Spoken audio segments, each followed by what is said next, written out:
Dans l'église d'une paroisse des Midlands, en Angleterre, se trouve la tombe du plus grand dramaturge britannique.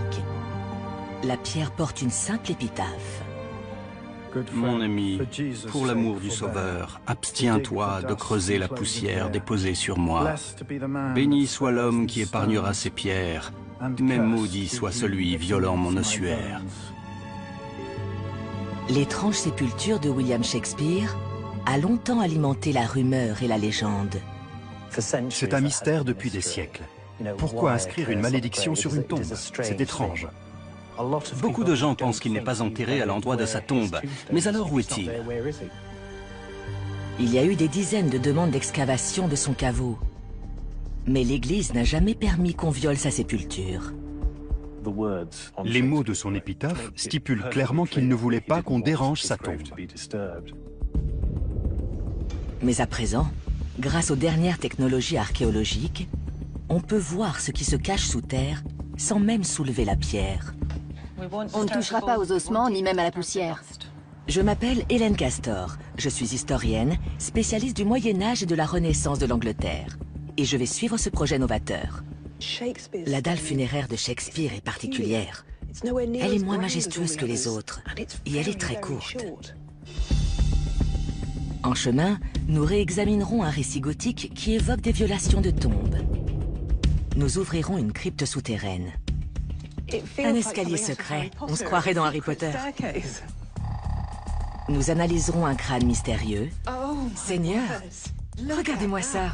Et nous chercherons à comprendre les rituels d'inhumation obscurs du XVIe siècle.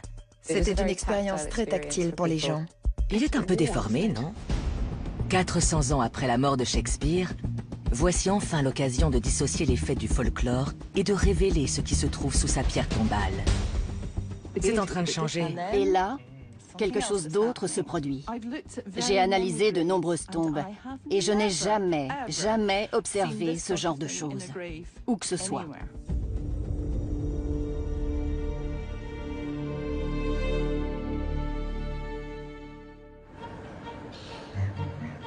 Stratford-upon-Avon, lieu de naissance de William Shakespeare. Troisième enfant d'un gantier local, il est devenu le plus grand dramaturge anglais. Mais si ses poèmes et ses pièces ont connu un succès planétaire, de Shakespeare, l'homme, on ne sait que peu de choses.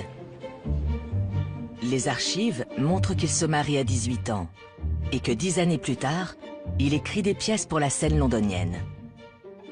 Descends, cesse d'être une pierre, approche et frappe d'étonnement tous ceux qui te regardent. Shakespeare n'a pas laissé de journal, et aucun contemporain n'a écrit sa biographie. Mais l'on sait qu'il est retourné à Stratford, où il s'est éteint à seulement 52 ans.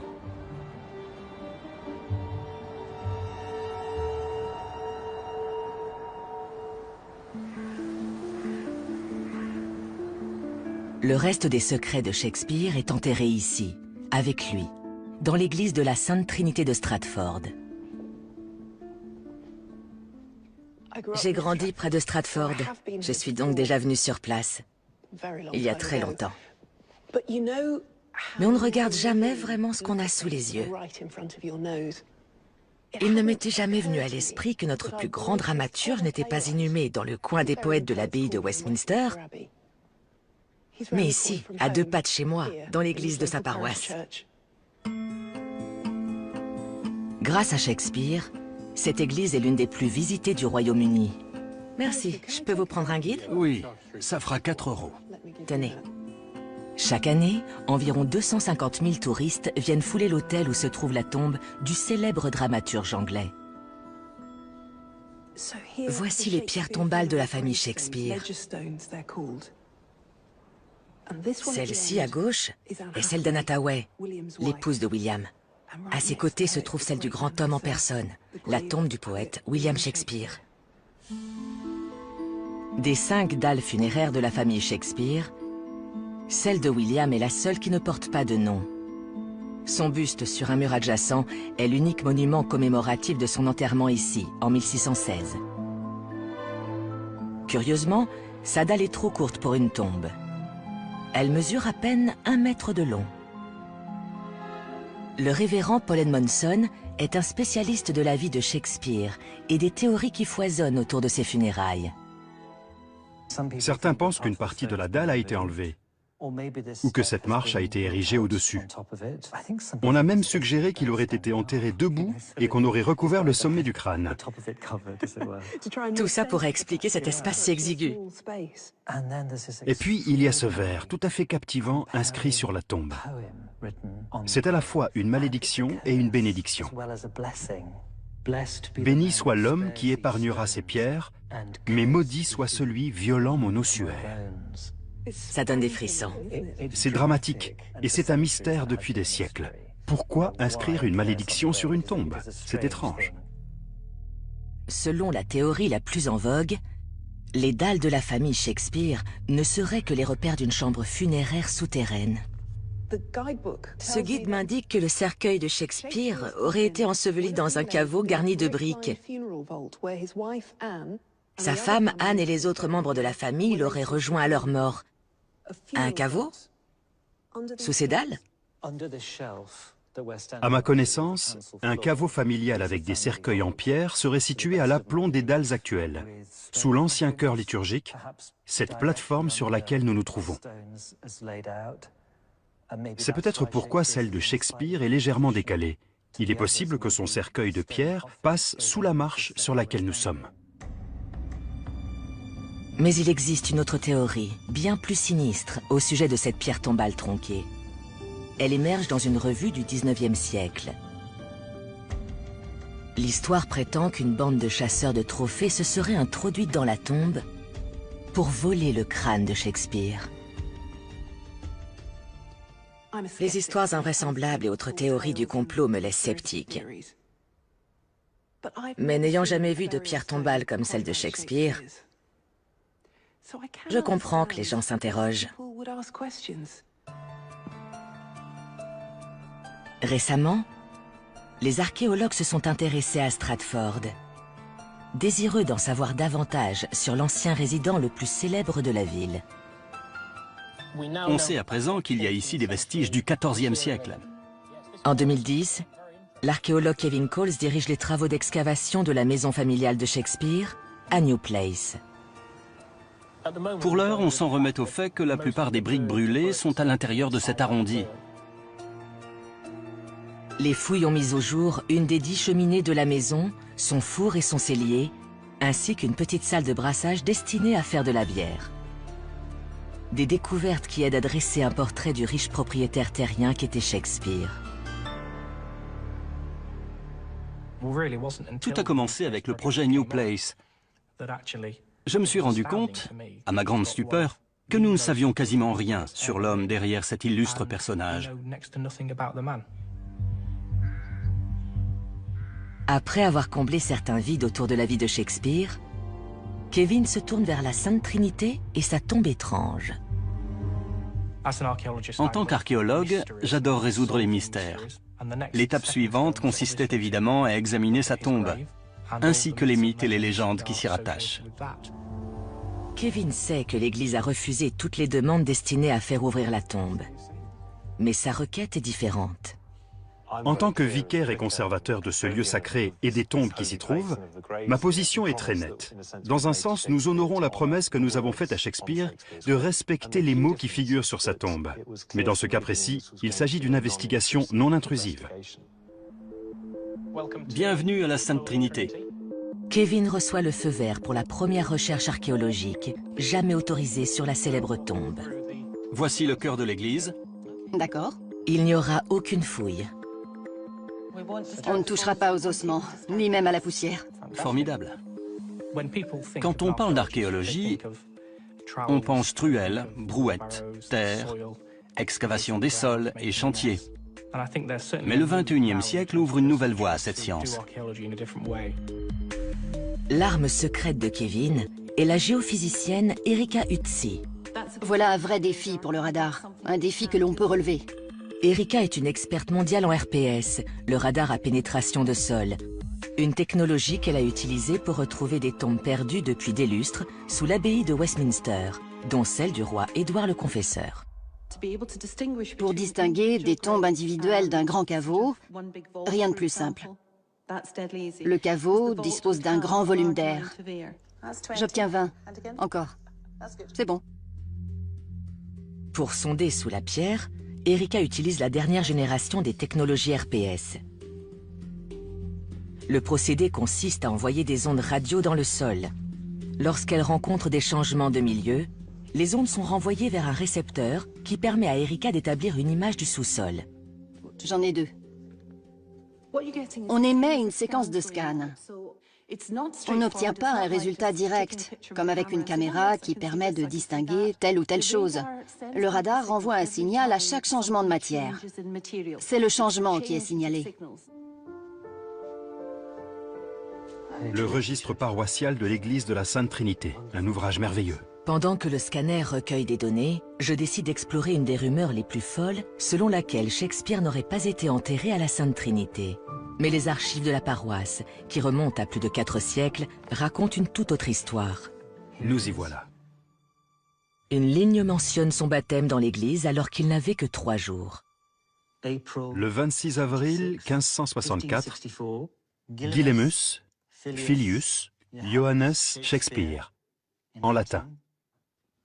Et 52 ans plus tard, ses obsèques, au même endroit. C'est un ouvrage extrêmement robuste. 1616, avril, le 25, Will Shakespeare, gentleman.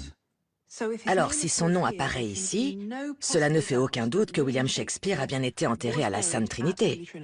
Son nom ne figurerait pas au registre s'il n'avait pas été inhumé dans l'église. L'étrange sépulture de Shakespeare a déconcerté les millions de visiteurs qui l'ont vu. Il faudra des semaines avant d'obtenir les premiers résultats du RPS, mais il pourrait résoudre des mystères qui demeurent depuis des siècles.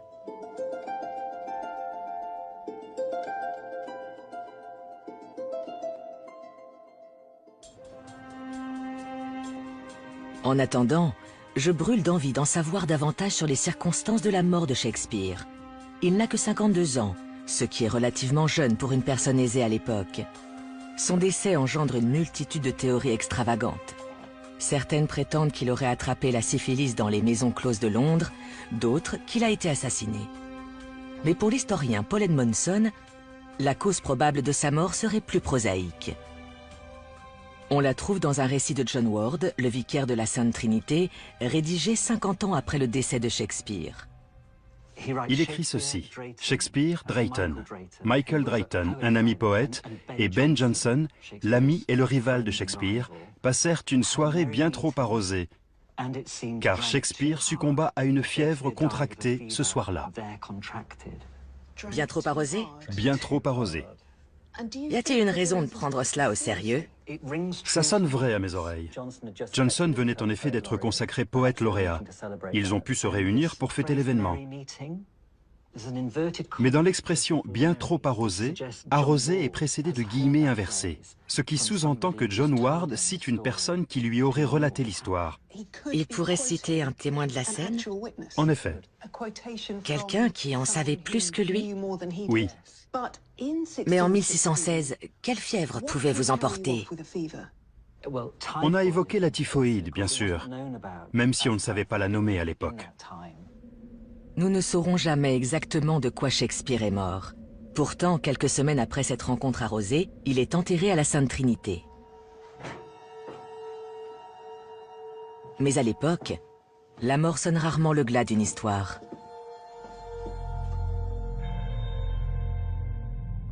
Il y a beaucoup d'ossements. Il y en a eu davantage. Il y en avait ailleurs? Ceci est un ossuaire. C'est un des derniers en Angleterre. Mais à l'époque de Shakespeare, ils étaient très répandus. La visite de ces lieux est une expérience troublante. Pour moi, un crâne est un crâne, mais lorsqu'on les voit tous alignés, on commence à distinguer des visages individuels. Oui, c'est sans doute le sentiment qu'avaient les gens au Moyen-Âge. Ils ne devaient peut-être pas distinguer les crânes de leurs parents, mais ils savaient qu'ils se trouvaient ici, quelque part.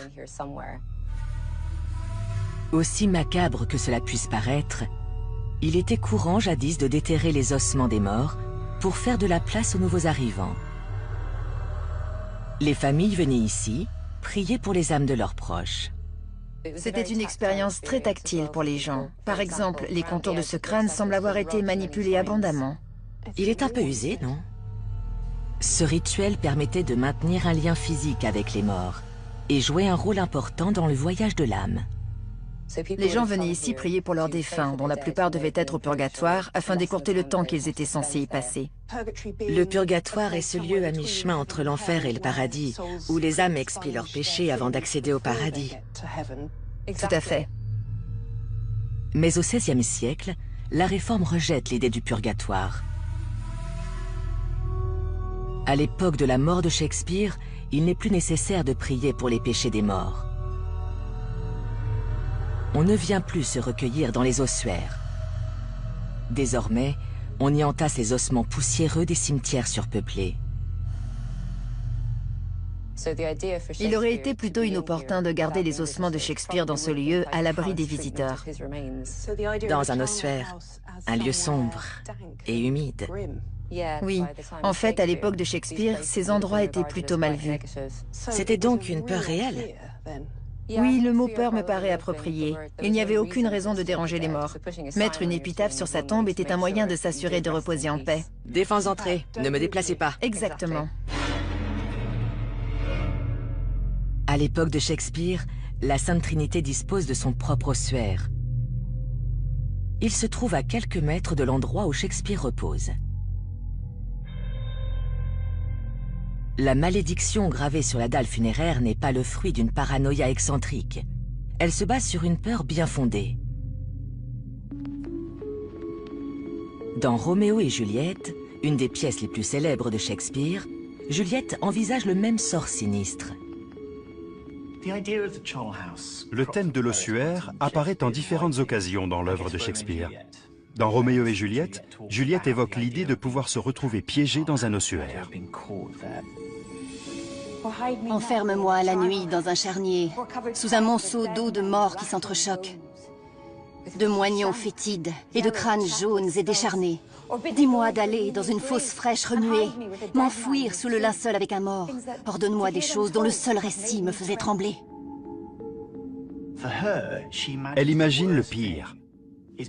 Se retrouver dans un ossuaire, y être piégé, entouré de tous ces crânes, de tous ces os, sans pouvoir en sortir. Les probabilités qu'on déplace vos os après l'enterrement étaient bien réelles. La famille de Shakespeare a très bien pu verser une somme afin de garantir l'inhumation de William à l'intérieur de l'église. Peut-être pour s'assurer que ses restes ne connaîtraient pas un tel sort.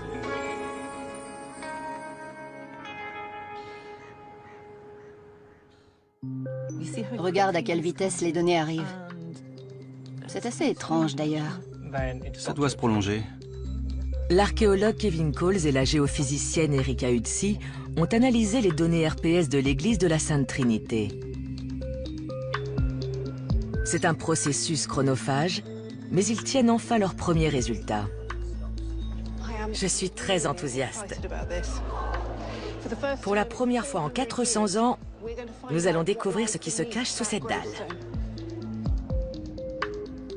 On suppose depuis longtemps que Shakespeare et sa famille sont inhumés dans un caveau souterrain. Mais ce n'est pas ce que Kevin et Erika ont découvert. Commençons par la surface et observons ce rectangle. Celui-ci, qui émet un signal fort. Il correspond à la plaque de cuivre qui porte le nom d'Anne Hathaway sur sa tombe. D'accord, donc la tombe de William Shakespeare se trouve ici. Oui, c'est donc assez utile. D'accord. On commence notre descente dans le sol? Oui, avec joie. Le RPS nous donne une vue du dessus et sonde le sol de l'église par tranche de 6 mm. Il dévoile des couches de terre et de pierre. Ça commence à changer. Et là, quelque chose d'autre se produit. On dirait l'arrivée d'un front climatique. Des nuages sombres, Si on veut. qui arriveraient par l'ouest. Ces nuages sombres sont des signaux extrêmement forts. À une quinzaine de centimètres sous la surface, le RPS détecte quelque chose d'inattendu. Pour un œil inexpérimenté, ce plan ressemble à un amas de formes noires. Mais Erika peut discerner une série de poches d'air. Ça ne ressemble pas à un caveau? Ce n'est certainement pas un caveau. Elles ont la forme de tombes. Absolument. C'est une série de tombes peu profondes. Lorsqu'un corps se décompose, la terre utilisée pour remplir la tombe se tasse et des poches d'air se forment. Bien qu'il soit impossible de distinguer un corps décomposé de la terre qui l'entoure, le RPS peut détecter ses cavités caractéristiques. Erika n'a pas trouvé une grande poche d'air unique, mais une signature révélatrice de 5 tombes individuelles. Elle se trouve quasiment à l'aplomb des dalles de la famille Shakespeare et anormalement près de la surface. Nous sommes à moins d'1 mètre de profondeur, soit 3 pieds sous terre, n'est-ce pas? Mais surtout, la dalle sous-dimensionnée de Shakespeare ne correspond pas à ce qui se trouve en dessous. Ici, nous avons l'image de cette dalle très courte et de ce qui semble être une très petite tombe. La question est de savoir si cela implique que ces tombes se prolongent à l'est, sous la marche de l'autel. Nous avons vérifié avec le radar et ce n'est pas le cas. Donc on ne peut pas dire que la tête de William se trouve là et que ses pieds dépassent du sommet de l'image. Non. Pas tout à fait. D'accord. Ses pieds seraient par là. Et lorsqu'on va plus profondément dans le sol, on distingue quelque chose de très intéressant. Vous apercevez cette rangée de briquetage? Il s'avère que c'est l'extrémité avant des tombes. Donc l'autre extrémité de la tombe de Shakespeare ne se trouve pas là, mais ici, ce qui la situe parfaitement dans l'axe des autres tombes. Le RPS montre que la tombe de Shakespeare se prolonge jusqu'au niveau du mur de briques. Cela implique que sous le sol de l'église, sa taille est identique à celle des autres tombes. Mais il y a un autre détail intrigant. Nous n'avons pas trouvé de traces de métal. Mais de quoi sont majoritairement constitués les cercueils? De métal. Ça peut être une grande boîte en plomb ou un cercueil en bois avec des clous métalliques. Qui assemble le cercueil. Exactement. D'accord. Ce qui suppose que Shakespeare et sa famille ont été inhumés dans de simples linceuls traditionnels.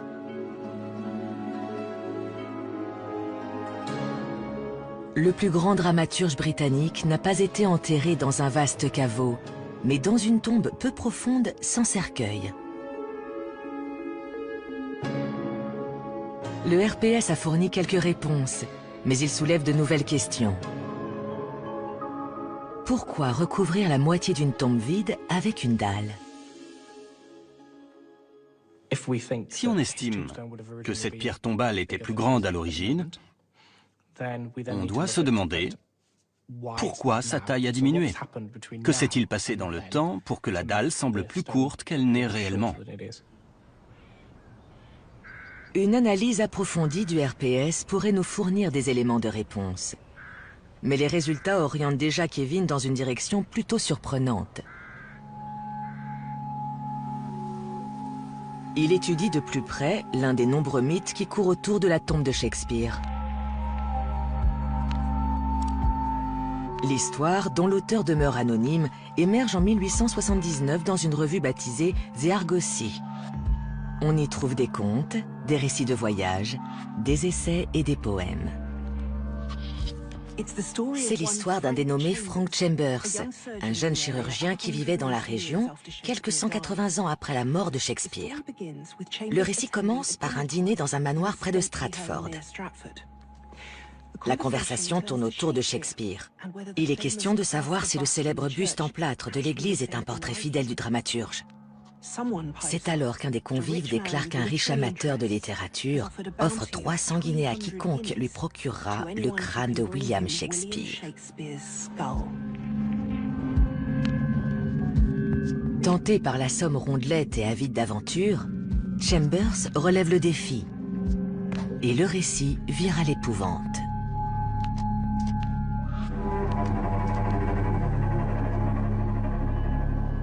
Chambers recrute 3 hommes, des pilleurs de tombes qu'il emploie pour déterrer des cadavres frais destinés à ses études anatomiques.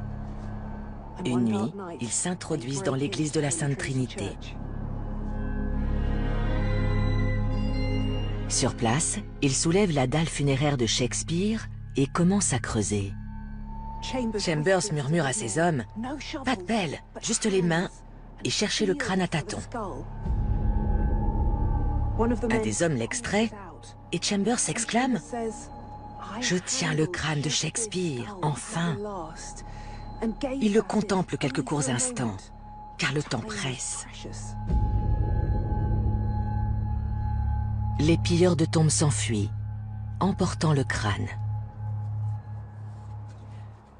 C'est un récit quelque peu délirant, le genre de conte gothique qui était très populaire au XIXe siècle. On peut aisément le classer parmi la multitude d'histoires fantaisistes que Shakespeare semble toujours générer. Une grande partie de l'histoire paraît purement imaginaire, mais un détail attire l'attention de Kevin. Ici, on peut lire que les hommes ont creusé sur 1 mètre de profondeur, ce qui confirme les données du RPS. Mais c'est un détail qu'ils ne pouvaient pas connaître. S'ils avaient fait des recherches, il aurait été question d'un caveau. Tout à fait. S'ils avaient tout inventé, ils n'auraient pas mentionné une si faible profondeur. Soit c'est une formidable coïncidence, soit il y a un fond de vérité dans cette histoire. Pour Kevin, ce détail sur la profondeur de la tombe n'est pas à négliger. À l'époque du vol présumé du crâne de Shakespeare, un phénomène nouveau émerge. La chasse au crâne célèbre. L'une des victimes est Sir Thomas Browne, un philosophe du XIXe siècle. Son crâne a été dérobé de sa tombe 20 ans après sa mort, en 1840. Frances Larson a étudié cet épisode macabre de l'histoire. Ici, on frise la vénération, l'adoration. Il existe sans doute une corrélation avec les traditions qui consistent à collectionner les crânes d'individus de génie, comme s'il émanait une aura de la dépouille d'une personne. La tendance est alimentée par une nouvelle théorie, selon laquelle l'examen des protubérances sur les crânes des grands hommes permettrait de cartographier le génie. Au début du XIXe siècle, une pseudoscience appelée la phrénologie devient très en vogue. Elle prétend qu'on peut localiser différentes parties de la personnalité sur un crâne. On peut voir l'égoïsme ici, la morale et les sentiments religieux là. Oui, tout en haut. Et elles sont littéralement liées au boss du crâne. Oui. Et en se développant, les protubérances de votre cerveau vont façonner votre crâne. Ainsi, le crâne humain peut servir à répertorier la personnalité de chaque individu. Les crânes des célébrités deviennent une denrée précieuse. Ceux de Mozart, Haydn et de l'écrivain du XVIIe siècle, Jonathan Swift, ont tous été dérobés dans leur tombe. Shakespeare a-t-il connu le même sort ? L'hypothèse selon laquelle le crâne de Shakespeare aurait été dérobé moyennant finance est-elle réellement envisageable ? Il est plausible que quelqu'un y ait vu une opportunité commerciale. Si le crâne de Shakespeare a été volé, qu'est-il devenu ? Kevin suit une autre piste qui va le mener dans une crypte, sous une petite église paroissiale. 4 ans après la parution de l'article dans la revue The Argosy, un post-scriptum est édité. Il prétend révéler ce qu'il est advenu du crâne de Shakespeare. Le docteur Chambers ne serait pas parvenu à revendre son butin.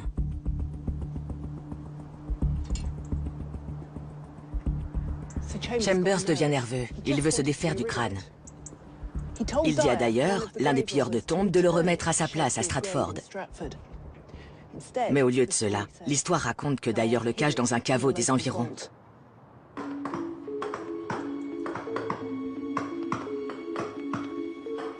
Et ce caveau serait situé ici, sous une église de Billy, à une vingtaine de kilomètres de Stratford. Aujourd'hui, des maçons sont en train d'ouvrir cette crypte familiale du XVIe siècle. Un escalier secret, on se croirait dans Harry Potter.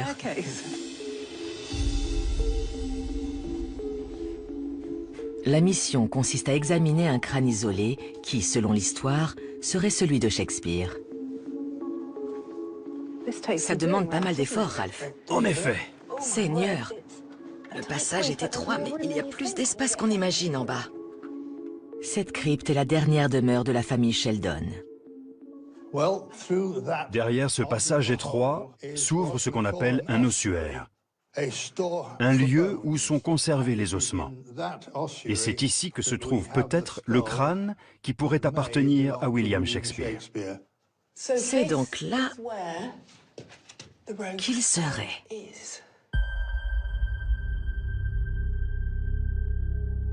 Cet ossuaire comporte 4 squelettes complets, censés appartenir aux Sheldon, et un crâne seul, sans squelette.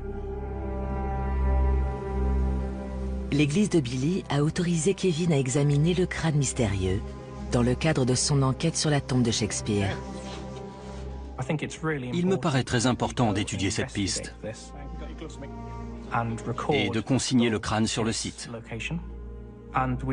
Nous allons l'analyser très en détail afin de savoir s'il s'agit d'un crâne d'homme ou de femme et déterminer l'âge de la personne à son décès.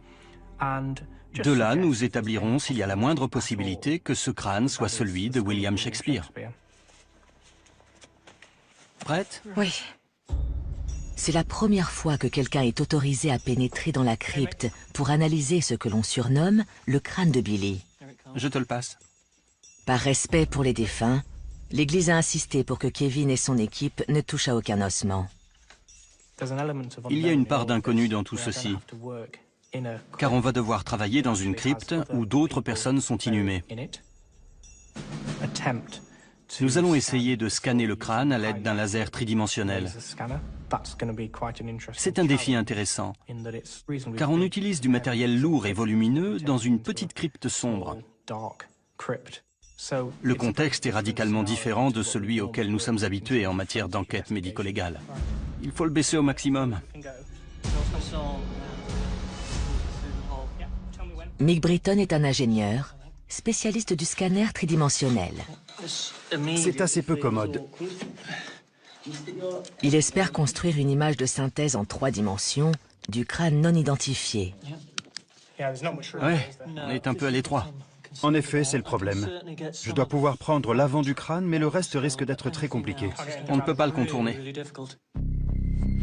Mick va devoir scanner sous tous les angles possibles pour obtenir un modèle précis. Mais le crâne est dans une position délicate, tout près d'un mur. Oui, Je pense à quelque chose. oui, On pourrait s'introduire dans le trou. ça vaut le coup d'essayer. On y va. Bonne chance. Ce ne sera pas facile. Mick ne doit pas toucher aux ossements à l'intérieur de cet ossuaire minuscule. C'est bien, Mick. Fais attention. Je sais. On tient à peine debout. C'est très étroit. Il te faut tes lunettes? Je suppose, oui. Voyons si on peut faire passer le scanner par ce trou. À présent, Mick peut aussi scanner l'arrière du crâne. Je devrais pouvoir atteindre environ 60% du crâne et une bonne partie du sommet. Je vais commencer par l'orbite. J'ai hâte de voir ça. Oui. C'est assez impressionnant.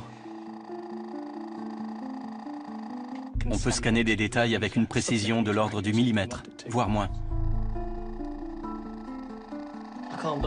Je n'arrive pas à croire que je parviens à atteindre l'arrière du crâne. C'est bon? Je l'ai. Après 1 heure de scan tridimensionnel, le crâne de Billy dispose maintenant de son jumeau virtuel en 3D. Et voilà notre crâne. Seigneur! Regardez-moi ça! C'est extraordinaire!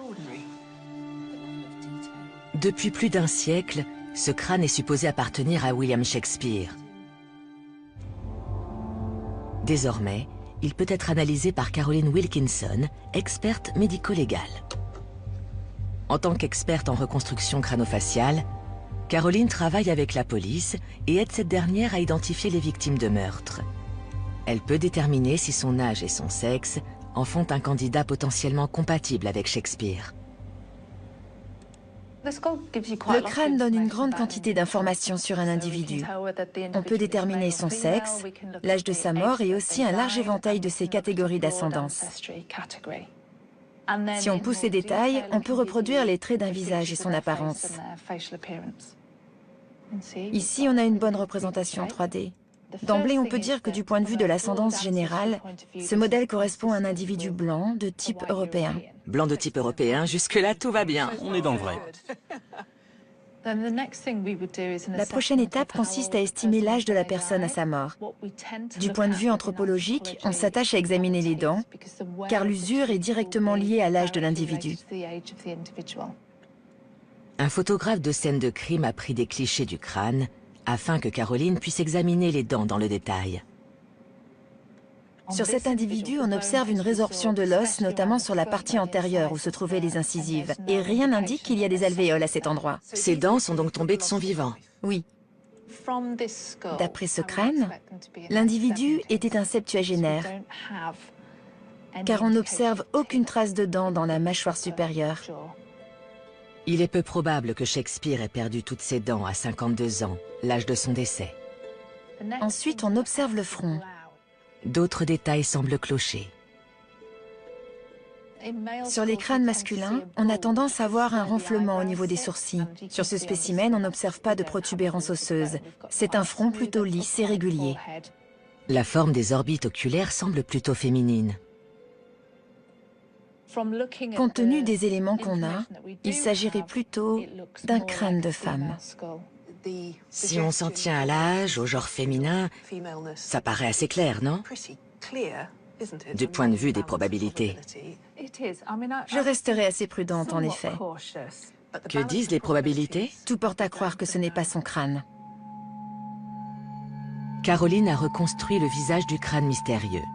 Il semble appartenir à une femme anonyme d'environ 70 ans.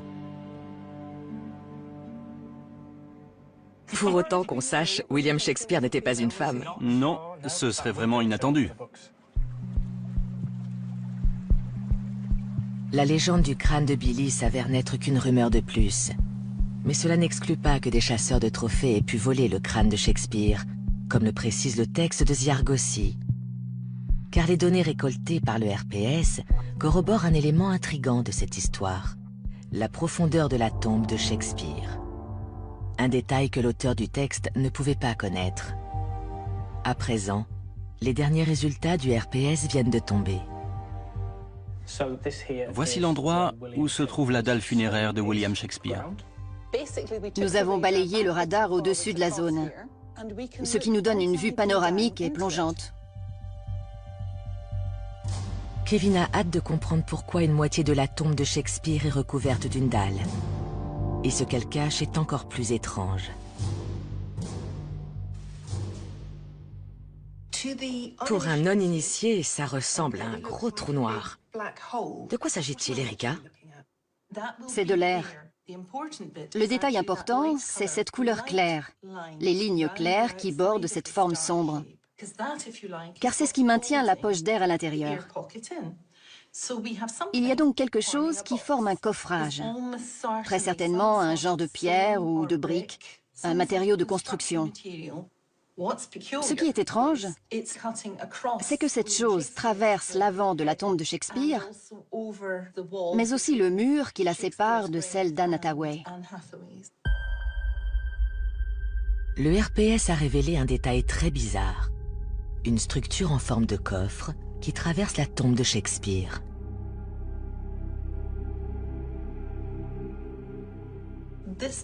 Ce coffre a été ajouté plus tard.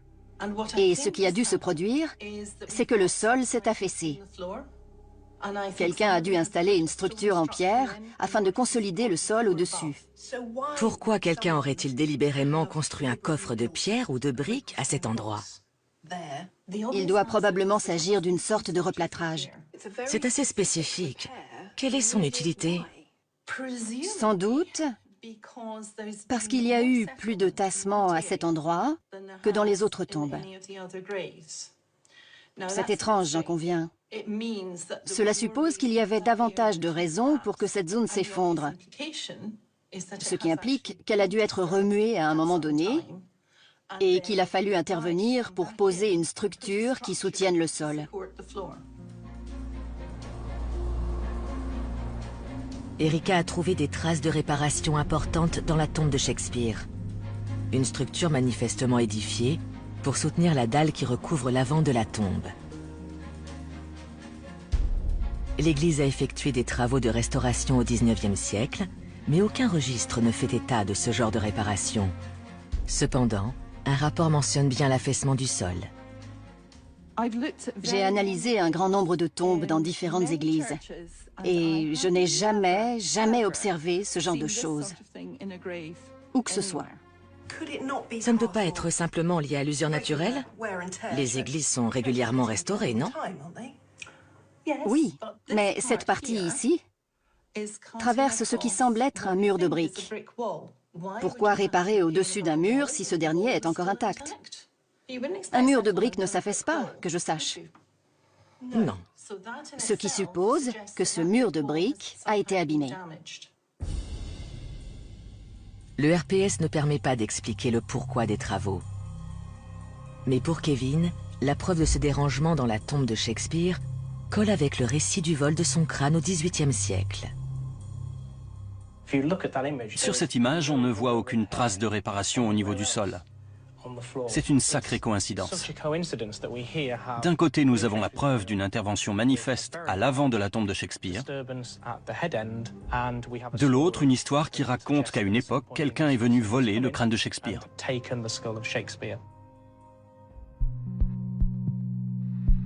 À la lumière des données RPS et de ses connaissances archéologiques, Kevin me donne sa version des faits. Nous savons que les données nous orientent vers un coffre en briques. Kevin se fonde sur la manière dont le sol se comporte lorsqu'il est creusé et remué. La grande question est de savoir ce qui s'est passé ici. Si son crâne a été dérobé dans cette zone, il aurait fallu remblayer à cet endroit. Quiconque pratique une excavation sait que lorsqu'on remet de la terre qui a été excavée, elle a tendance à s'affaisser et à former un creux. Si c'est bien ce qui s'est produit, une cavité a dû se former dans le sol du cœur de l'église. C'est sans doute cette intervention qu'on observe au RPS. Une réparation de la partie du plancher qui s'affaissait. Exactement. Parce que la tombe avait été fouillée. Et la pose d'une dalle en travers pour consolider le plancher au-dessus de la tombe. C'est une thèse troublante et particulièrement effrayante, compte tenu de la malédiction qui vise ceux qui toucheraient aux ossements de Shakespeare. À l'époque de la mort de Shakespeare, les vols de crâne étaient très répandus. Ici, nous sommes en présence d'une tombe qui a été fouillée au niveau de la tête et d'un récit qui relate le vol de ce crâne. Tout semble correspondre.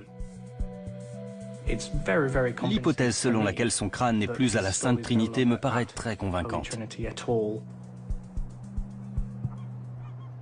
Les découvertes du RPS prouvent incontestablement que la tombe de Shakespeare n'est pas dans son état d'origine. J'ai voulu savoir si l'Église consentirait à l'ouvrir, à la lumière des conclusions de Kevin. Les conclusions de l'étude, en ce qui concerne la structure de l'avant de la tombe, sont irréfutables. Mais la théorie selon laquelle les réparations seraient liées au vol de son crâne n'est encore qu'une hypothèse. Le souhait de Shakespeare est clairement exprimé sur son épitaphe et nous entendons le respecter. À ce stade, l'Église n'a aucunement l'intention d'ouvrir la tombe. Nous devrons donc vivre avec ce mystère. Lorsque nous avons entrepris cette enquête, je m'attendais à être surprise. Mais l'issue est encore plus étrange que je n'aurais pu l'imaginer. Les pressions en faveur de l'excavation vont certainement se poursuivre. Mais ce que j'ai déjà découvert me laisse avec un sentiment troublant. Car la tête qui a imaginé certaines des plus grandes œuvres de ce monde pourrait bien se trouver ailleurs.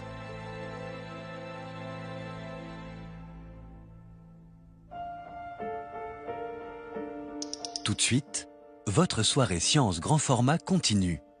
Découvrons comment Big Ben et le palais de Westminster ont inventé le gratte-ciel moderne.